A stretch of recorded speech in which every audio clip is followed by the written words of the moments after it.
ओम शांति। ओम शांति। ओम शांति। कल प्यारे अव्यक्त बाप दादा ने तो हम सबको ओम शांति के अर्थ स्वरूप में स्थित होते डांस मास्टर ने बहुत अच्छा डांस कराया, मन का डांस। मन का डांस क्या है?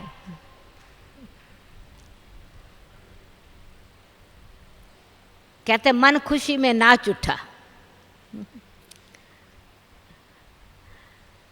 परंतु मन खुशी में तब नाचता है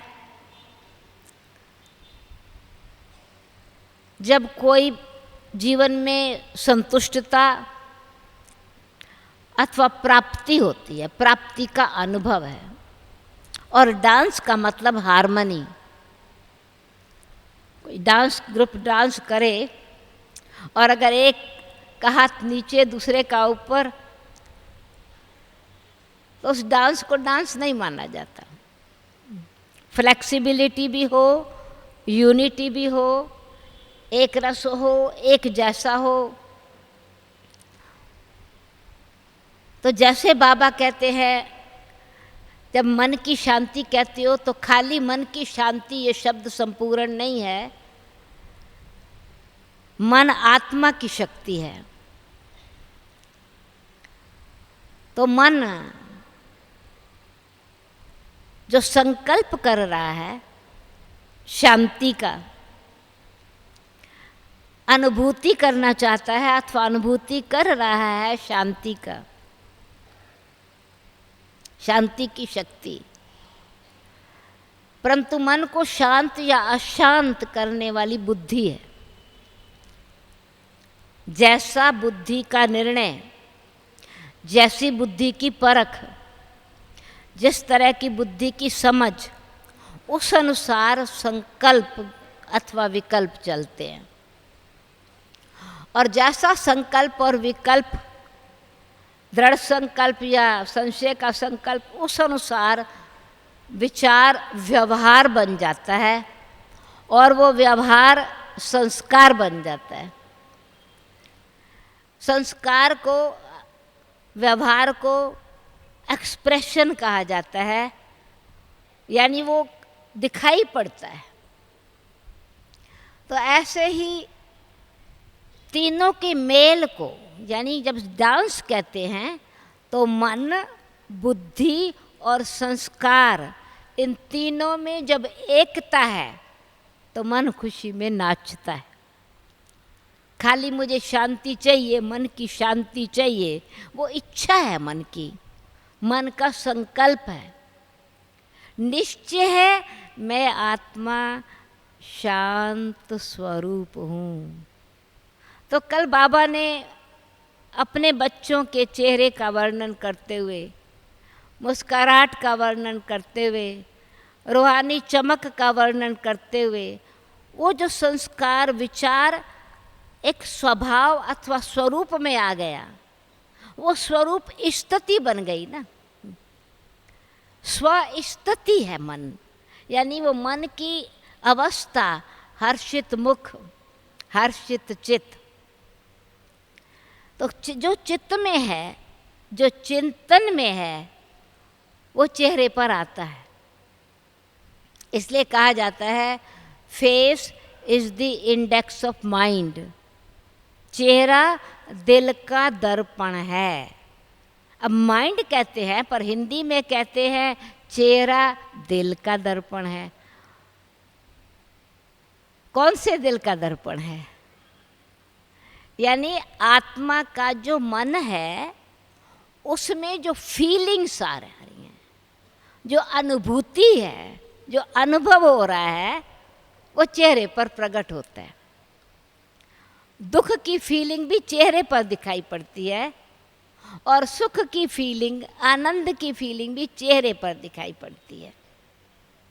फेस पर दिखाई पड़ती है, जिसको बाबा ने कहा मुख से दिखाई पड़ रही है। और eyes are the windows of the soul. आत्मा की स्थिति क्या है, आत्मा अवस्था क्या है, वो दृष्टि से पता चलता है। वृत्ति का कनेक्शन दृष्टि से है, अथवा स्थिति का कनेक्शन हमारी दृष्टि और कृति से है। तो टॉपिक हमको मिला है स्वस्थिति की संपन्नता, स्थिति की स्वतंत्रता के स्वरूप। तो बाबा भिन्न भिन्न तरह से अवस्था अथवा स्थिति का वर्णन करते हैं। अशरीरी अवस्था, अशरीरी, तो जब हम शरीर भान में हैं अथवा शरीर के अभिमान में हैं, देह के भान में या देह के अभिमान में। आज बाबा ने भान और अभिमान का भी अंतर बताया आज सवेरे की मुरली में। जब भान कहते हैं तो अपना जो हमारा स्वरूप है, मेल या फीमेल, ये भान आता है। मैं लड़का हूँ, मैं लड़की हूँ, मैं पुरुष हूँ, मैं स्त्री हूँ, ये देह का भान है। यानी जो हमारे शरीर का स्वरूप है उसकी स्मृति में फिर अभिमान है, उससे जो एक्सप्रेशन है, उसमें जो अनुभव कर कर के एक्सप्रेस कर रहे हैं, जो विशेषता है, जो प्राप्तियां हैं, वो कंपैरिजन है फिर दूसरों से। प्राप्ति में अभिमान है, मेरे को इस चीज़ का अभिमान, यानी प्राप्ति मेरे को ज़्यादा उनको कम है।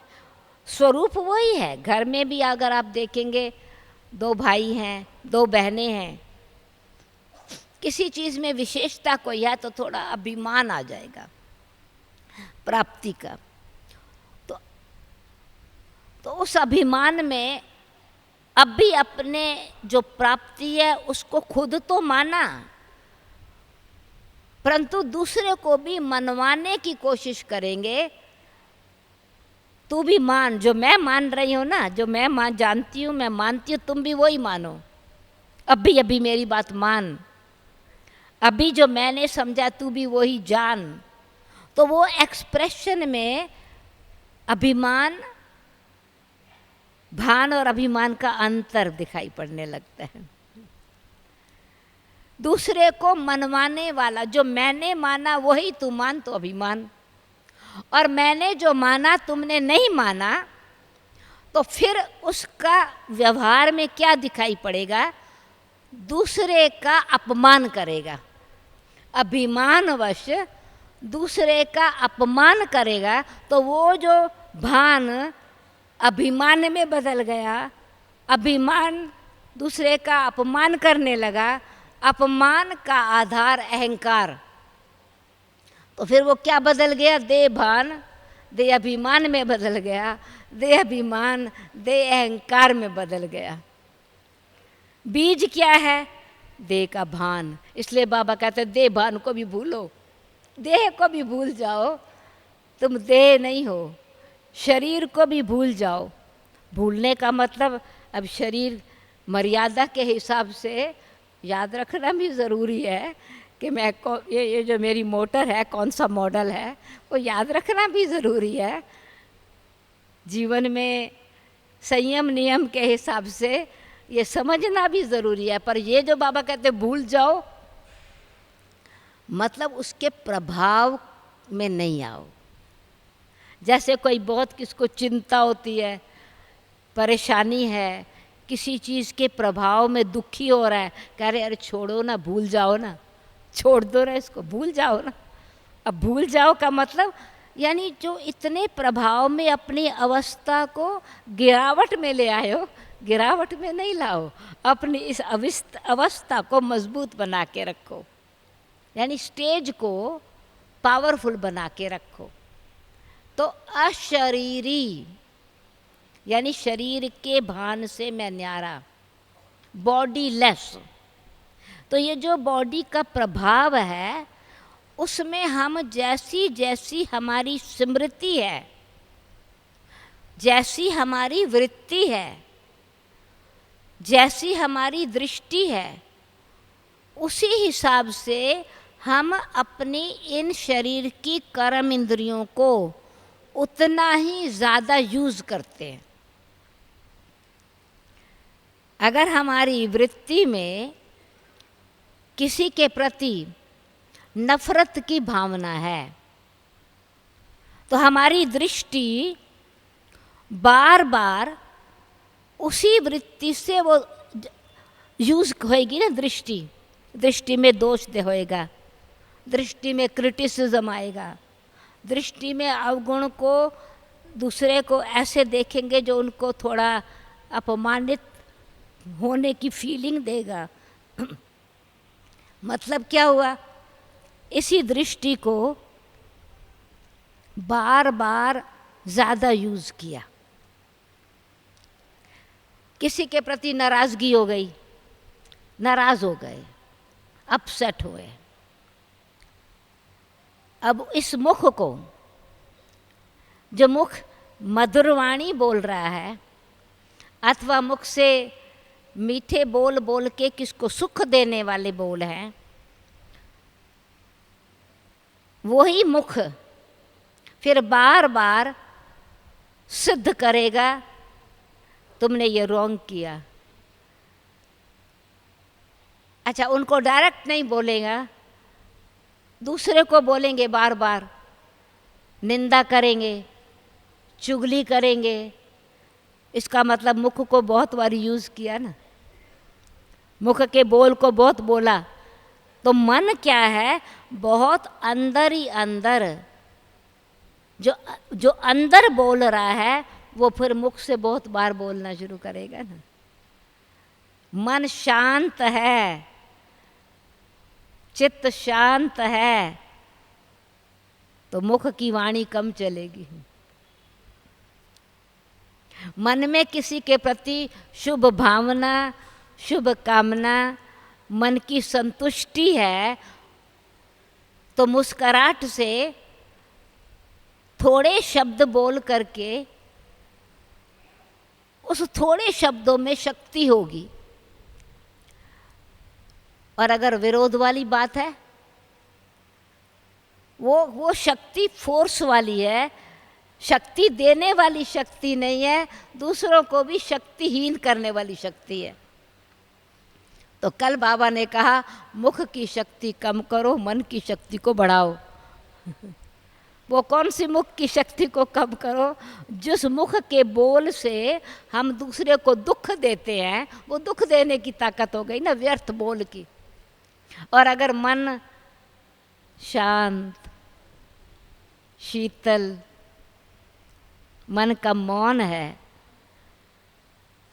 मन बोल नहीं रहा बार बार, यानी व्यर्थ चिंतन में, व्यर्थ मन का जो बोल है वो चिंतन के साथ साथ जिस व्यक्ति के सामने नहीं भी है ना, जिसके प्रति कोई वैर भाव है, विरोध है, नाराज़गी है, असंतुष्टता है, उस वक़्त आप देखेंगे मन ज़्यादा बोलता है।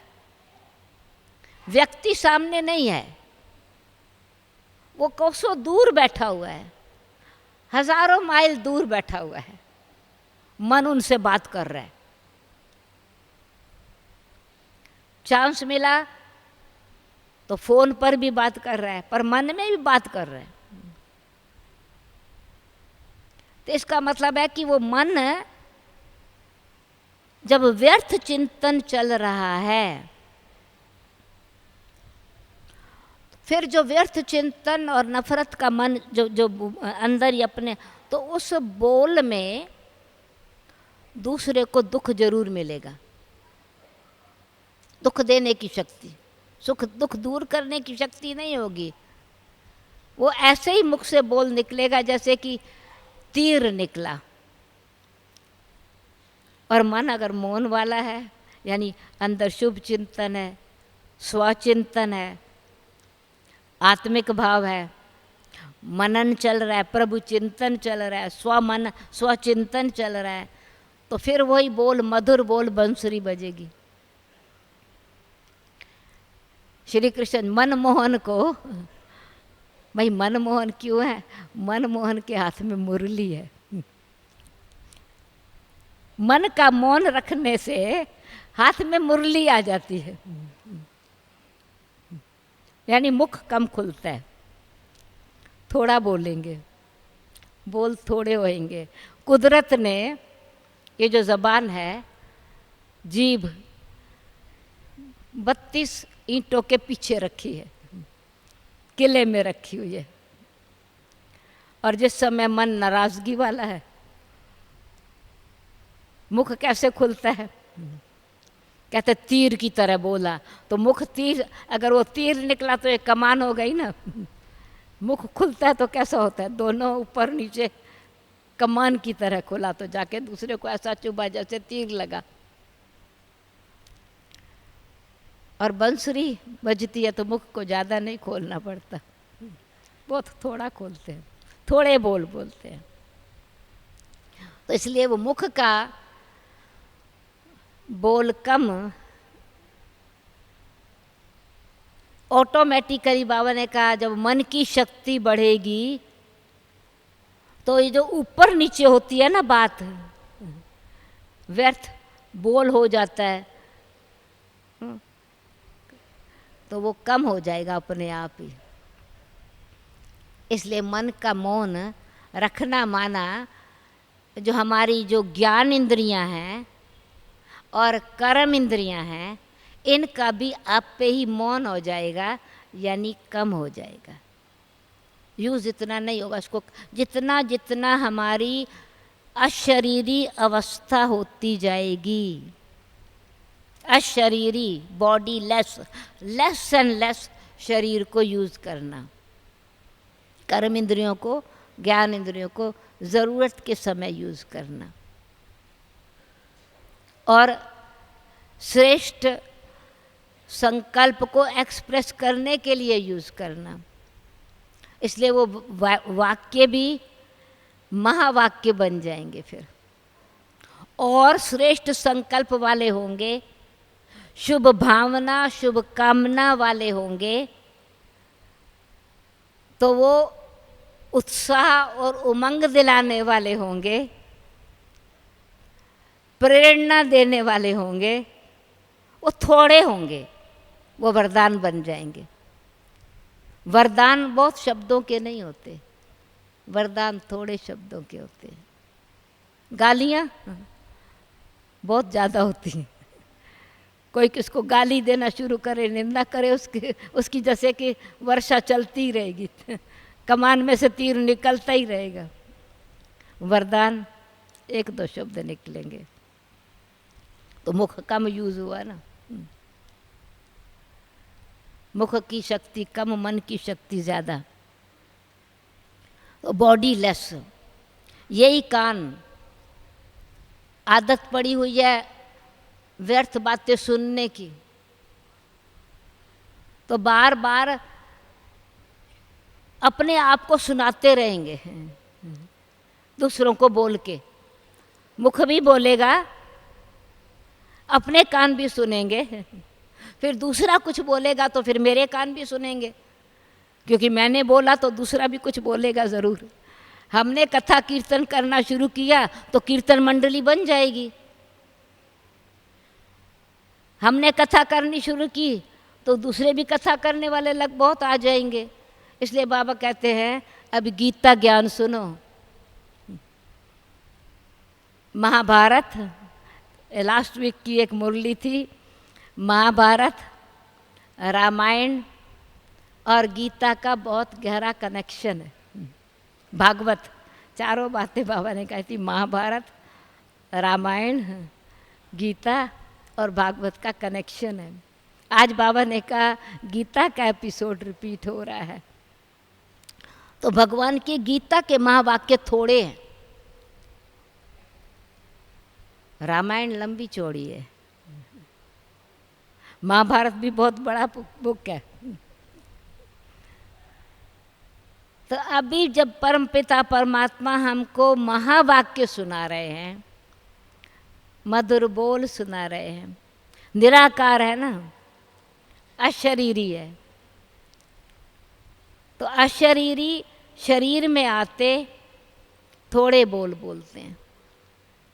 हमको भी मनन शक्ति, मन की शक्ति को बढ़ाते ऑटोमेटिकली मुख के बोल भी ज़रूरत के बोल बोलेंगे, कान भी कम यूज़ करेंगे। अभी तो कितने कान यूज़ करते हैं, कितनी खबरें सुनना चाहते हैं। तो जो हमने सुना, जो हमारे पास न्यूज़ गई, ये तीनों दरवाज़ों से जो न्यूज़ अंदर गई ना, खिड़कियों से, वेंटिलेटर से, इन खिड़कियों से जो देखा, आँखों से जो देखा वो न्यूज़ हो गई, कानों से जो सुना और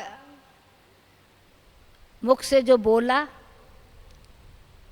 उसको बार बार रिपीट किया, और किसी ने मुख से बोला तो हमारे पास आई, अनुभव कर लिया उस चीज़ का, उसका मंथन चलता रहेगा,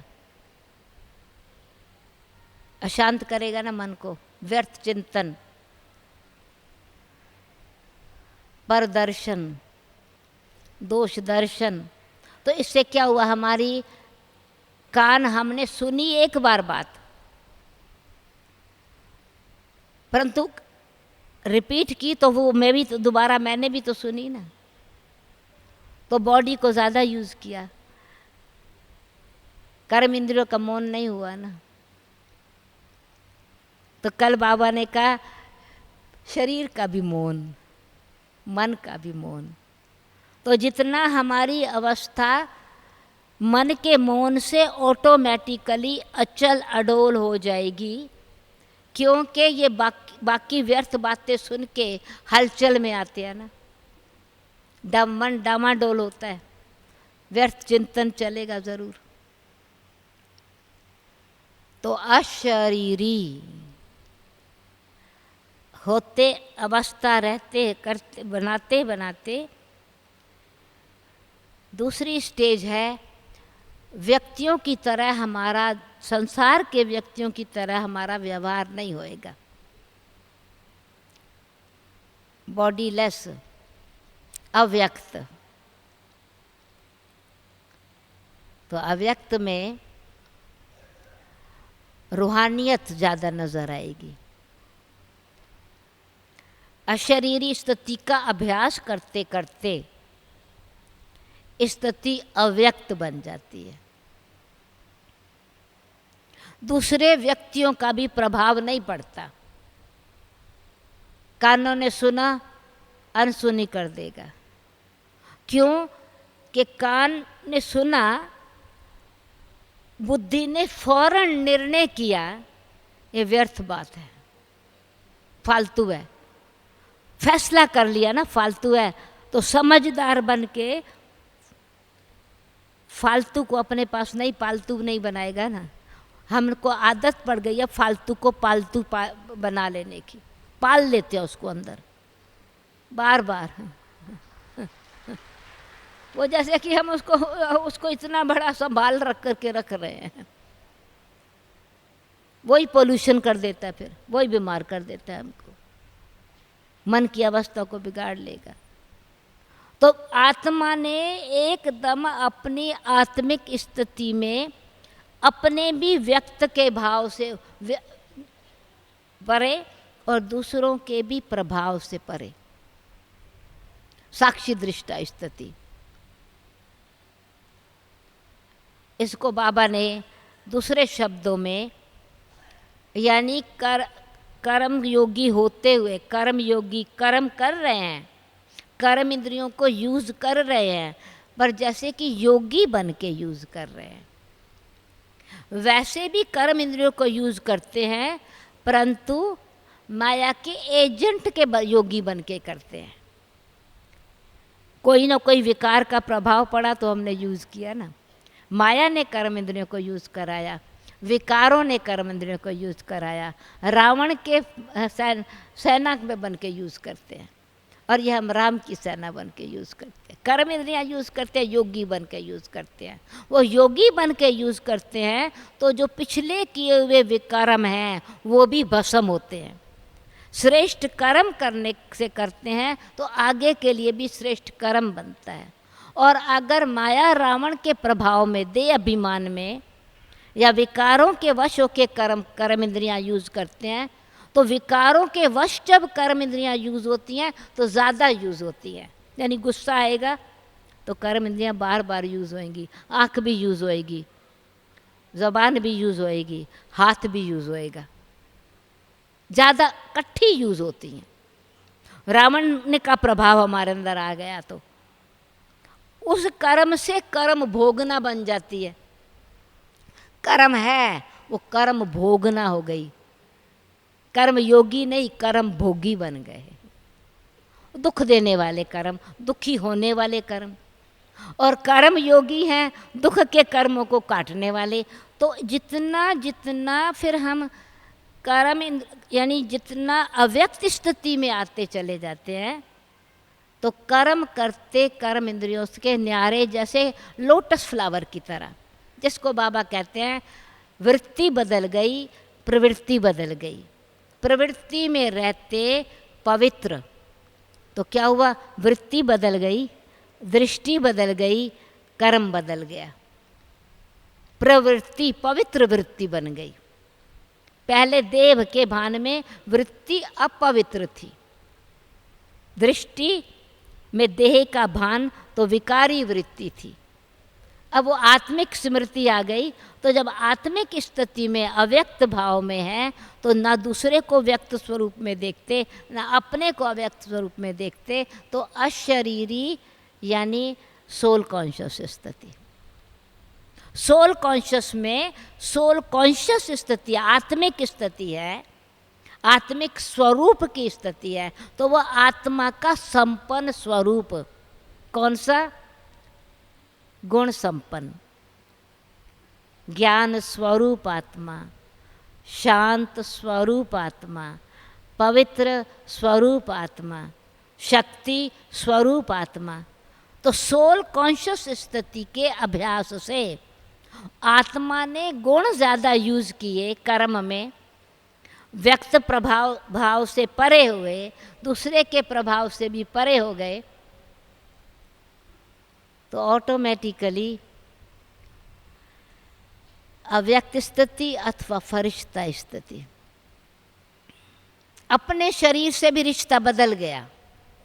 हमारा जो अपने शरीर से अपना रिश्ता अभिमान में, मेरा स्वभाव, मेरी आदत, तो बाबा ने कहा ना मैं और मेरा ये माया का दरवाज़ा है आने का। कल बोला ना ये डोर है, ये दो दरवाजे हैं।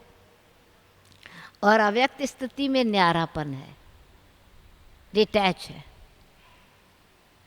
तो हम रहते पर प्रवृत्ति में रहते हुए भी, जैसे कि कमल हृदय, तो भावना शुद्ध होगी ना। हृदय क्या है, फीलिंग्स, फीलिंग्स न्यारी रहेंगी। कमल हृदय, कमल नयन, हस्त कमल, चरण कमल, तो कीचड़ नहीं लगेगा ना। वो कीचड़ से न्यारी स्थिति अव्यक्त स्थिति, फरिश्ता वाली स्थिति बनती चली जाएगी ऑटोमेटिकली। अशरीरी स्थिति फिर निराकारी स्थिति बन जाएगी। निराकार स्वरूप माना शक्ति स्वरूप, निरंकारी स्वरूप।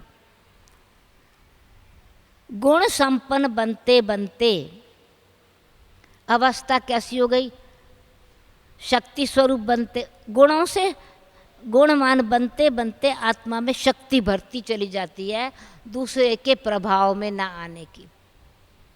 शीतल स्वभाव वाला दूसरे के गुस्से को शांत कर देगा ना।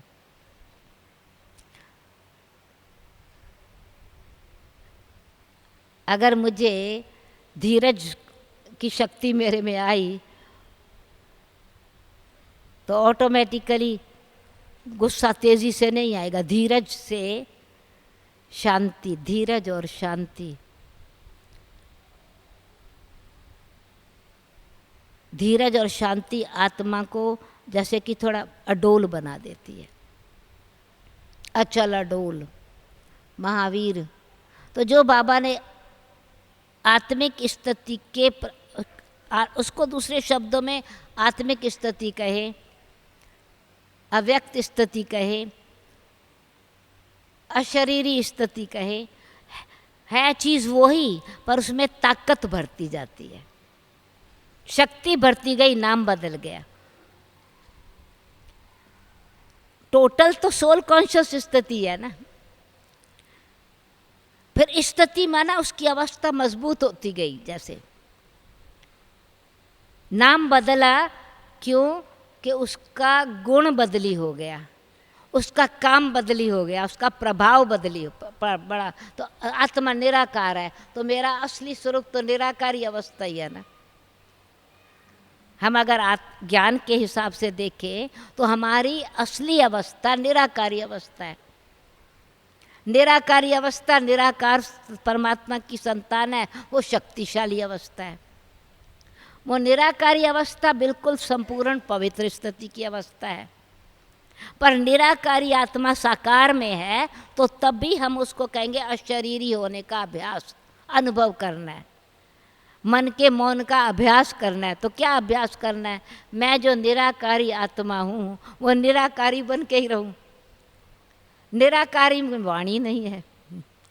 निराकार वतन को अव्यक्त, निराकारी वतन को निर्वाण अवस्था कहते हैं। तो मैं अगर निराकारी अवस्था में स्थित हूँ तो मेरी स्थिति शक्तिशाली होएगी ना। निराकारी स्थिति में वाणी नहीं है, निर्वाण, वाणी से परे, वहाँ नेचुरली मौन है ना। यहाँ फिर मैं निराकारी स्थिति का अभ्यास करूँ तो मन का मौन होगा। परंतु क्योंकि साकार में रह के अभ्यास करना है तो वो अवस्था कमल फूल समान बनाने के लिए कर्म इंद्रियों में रहते अभ्यास करना होगा ना। ये कीचड़ कोई ऐसा नहीं है कि जो गृहस्थी हैं उनको कमल फूल समान रहना है और जिन्होंने शादी नहीं की है, परिवार वाले नहीं हैं, वो गृहस्थी नहीं है। नहीं, ये ग्रह है ना हमारा। इस शरीर में रहते हुए इस ग्रह में हम अगर स्थित हैं तो गृहस्थी है ना। 80% तो वाटर है ना बॉडी में, और बाकी तो मिट्टी मिट्टी है, कीचड़ ही है ना। तो इस कीचड़ में रह के मैं कमल फूल समान रहूं, उसमें रहते मेरी आत्मिक दृष्टि इतनी रहे जो मैं शुद्ध वृत्ति वाली, शुद्ध दृष्टि वाली रहूं, तो ये स्थिति कमल फूल समान स्थिति कहेंगे ना। स्थिति स्टेज, स्व स्थिति का स्वरूप। फिर से टॉपिक पर आती है, स्व स्थिति का स्वरूप। तो मेरी स्थिति कौन सी? कमल फूल समान स्थिति, आत्मिक स्थिति में रहते। तो बाबा हम बच्चों को स्वस्थिति का अनुभव करा रहे हैं, जिसको दूसरे शब्दों में स्वास्तिका का ज्ञान दे रहे हैं। स्वास्तिका का यानी स्वयं के स्वरूप की शुभ स्थिति अथवा श्रेष्ठ स्थिति, जिसको कहेंगे गणेश स्वरूप स्थिति। स्वस्तिका, आज बाबा ने गणेश को और स्वस्तिका का बताया ना। तो कैसे हमारी स्टेज उस आज के हिसाब से तो बाबा ने खाते से कनेक्ट किया। आज की जो मुरली है उसमें तो स्वस्तिका को चौपड़े से कनेक्ट किया, यानी कमाई के चौपड़ा जिसको बोलते हैं ना, अकाउंट बुक से कनेक्ट किया। उस अकाउंट बुक में हमारी स्टेज में हमारी कमाई सतयुग में कितनी थी, फिर त्रेता में कितनी रही, द्वापर में लेफ्ट मार्ग में गए तो कमाई गंवाना शुरू किया, कलयुग में हो गए तो बैंकरप्ट बन गए फिर से अभी चढ़ती कला का समय, अभी कमाई का समय है। वो तो स्वास्तिका का सारा चक्कर में हमने कमाई कितनी की, गंवाई कितनी हुई, हमारी स्टेज कैसे धीरे धीरे बढ़ी, और अब कमाई का समय है तो कैसे कमाई करनी है।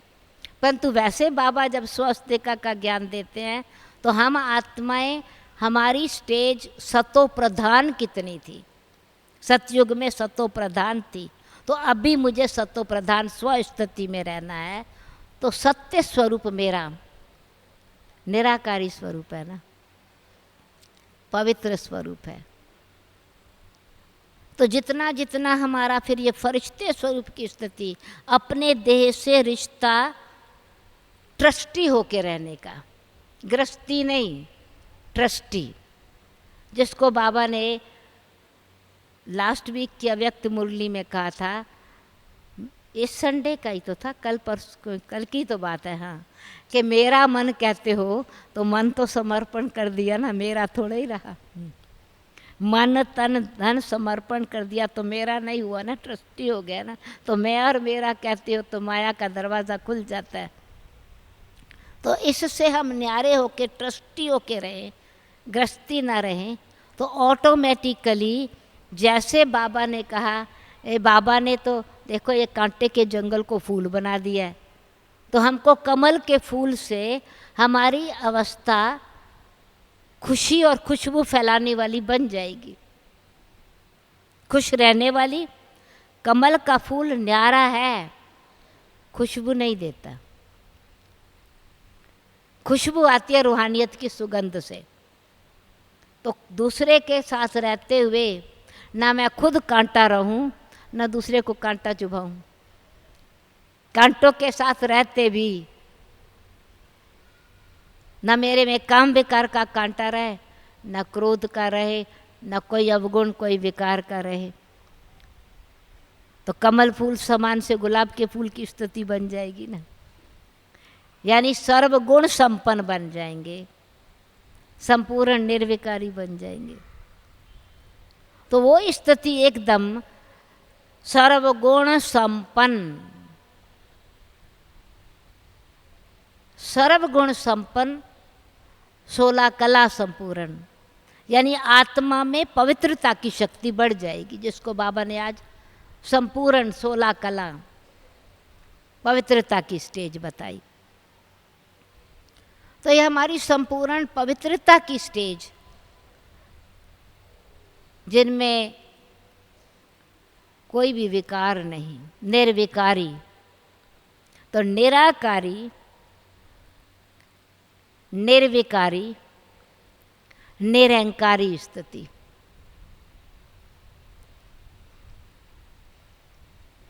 तो निराकारी निर्विकारी तब बन सकते जब हम अभ्यास करते, ये सब शरीर के भान से न्यारे रहते, अशरीरी होने का अभ्यास करते, ये स्मृति रहे कि हम सिर्फ निमित्त मात्र हैं, सेवाधारी हैं, निरंकारी सेवाधारी। तो जितना जितना निर्माण स्थिति सेवाधारी वाला संस्कार होगा, तो ये जो बाकी अहम भाव, वहम भाव, दूसरे पर प्रभाव डालने का संस्कार, प्रभाव, उससे न्यारे होते चले जाएंगे। तो संपूर्ण स्थिति का स्वरूप देव स्वरूप है, दर्शन मूर्त स्वरूप है, दिव्य स्वरूप है। दूसरे शब्दों में ईश्वरीय गुणों से संपन्न स्वरूप है। ब्राह्मण पुरुषार्थी स्वरूप है, देवता प्राप्ति स्वरूप है। तो पुरुषार्थ से प्राप्ति स्वरूप शक्ति स्वरूप है। तो हम सर्वशक्तिवान की संतान, मास्टर सर्वशक्तिवान है, तो सर्व ईश्वरीय शक्ति स्वरूप विघ्न विनाशक स्वरूप है, जिसको कल बाबा ने वरदान में बताया, या आज के वरदान में भी, प्रवृत्ति में रहते विघ्न अनेक आएंगे, विघ्न विनाशक स्वरूप है। चाहे तन का रोग, अपने अपने संस्कारों के विघ्न, प्रकृति का विघ्न, व्यक्तियों का विघ्न, परिवार का विघ्न, कर्मों के हिसाब किताब का विघ्न, उन सबको समाप्त करने की शक्ति, यानी मास्टर सर्वशक्तिवान की स्थिति। दूसरे शब्दों में कहेंगे हमारी योग युक्त स्थिति होगी। उसकी स्टेज है जैसे योगी जीवन, कर्म करते योगी। तो मास्टर सर्वशक्तिवान अपने लिए योगी, डिटैच और विश्व कल्याणकारी, परोपकारी, क्षमा भाव वाला। ईश्वरीय शक्ति, ईश्वरीय शक्तियाँ अलग चीज़ है संगम पर। ईश्वरीय शक्तियाँ मतलब बाबा की पावर, ज्ञान की शक्ति, शांति की शक्ति, प्रेम की शक्ति, पवित्रता की शक्ति, क्षमा की शक्ति, भुला देने की शक्ति। ब्राह्मण शक्तियाँ अलग चीज़ है। ब्राह्मण शक्तियाँ समेटने की शक्ति, वो देवताओं की शक्तियाँ नहीं है। देवताओं को समेटने की ज़रूरत नहीं है, किसी चीज़ को समाने की शक्ति की ज़रूरत नहीं है, सहन करने की शक्ति की ज़रूरत नहीं है। तो ये जो नव शक्तियाँ हम दिखाते हैं, ये हम ब्राह्मणों के पुरुषार्थ की शक्तियाँ हैं। तो जितना जितना हम इन शक्ति संपन्न स्टेज में ईश्वरीय शक्ति संपन्न बनते जाते हैं, ब्राह्मण शक्ति संपन्न बन जाते हैं, तो संपूर्ण देव शक्ति जो दूसरों को शक्ति दे, तो बाबा निमित्त बना देता है, फिर दूसरों को शक्ति देने वाला, इसलिए देवता बन जाते हैं। सर्वशक्तिवान की संतान, हमारा संपूर्ण स्वरूप देवता स्वरूप है, मंगता स्वरूप नहीं है, भिखारी स्वरूप नहीं है। तो इसलिए बाबा कहते मेरे से भी नहीं मांगो, बाबा से भी मांगना नहीं है, बाबा शक्ति दो, बाबा तो दे रहा है ना।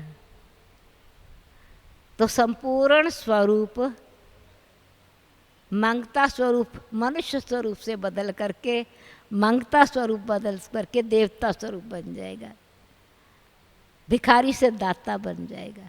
तो अभी हमको बाबा मनुष्य देवता बना रहे हैं, और वो हमारा संपूर्ण स्वरूप दिव्य स्वरूप देवता स्वरूप है अथवा विष्णु स्वरूप है, जिसमें क्या है फिर बैलेंस है। बैलेंस किस बात का है? जो हम बाबा से ले रहे हैं वो दे रहे हैं।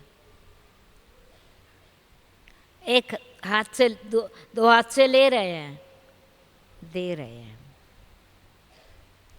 लेते जाए देते जाए तो अपनापन कुछ नहीं रहेगा।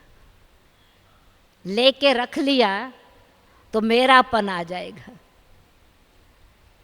इसीलिए चारों ही बातें जो बाबा ने हमको दी हैं, चारों ही सब्जेक्ट का बैलेंस रखने से हम अपनी स्टेज की संपूर्णता को प्राप्त करते हैं। विष्णु स्वरूप संपूर्ण स्वरूप है, श्री लक्ष्मी श्री नारायण संपूर्ण स्वरूप है। श्री लक्ष्मी जी के हाथ में कोई हथियार नहीं है, कोई अलंकार नहीं है, संपन्न स्वरूप है। तो जितना जितना हम अपने अंदर ये सर्वगुण संपन्न बनते चले जाएंगे तो हमारा स्वाभाविक स्वरूप, दिव्य स्वरूप, नेचुरल स्वरूप वो शक्ति स्वरूप रहेगा, दिव्य स्वरूप रहेगा। इसलिए चारों सब्जेक्ट के ये जो बाबा ने कल का अभ्यास करना है, तो हमको मन का मौन रखना है। तो मनन करने का, करते करते मन को मना हो जाएगी ना, कुछ और सोचना ही नहीं है, कुछ और बोलना ही नहीं है।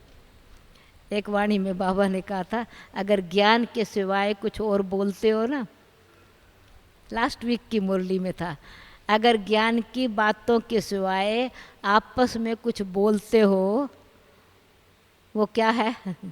ईवल है।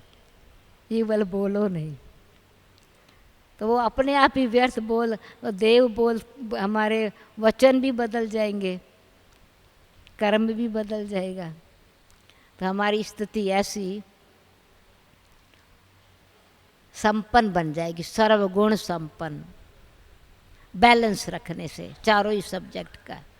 ज्ञान को योग से बैलेंस करें, योग को धारणा से बैलेंस करें, धारणा को सेवा से बैलेंस करें, या चार आपस में दोनों का बैलेंस करें।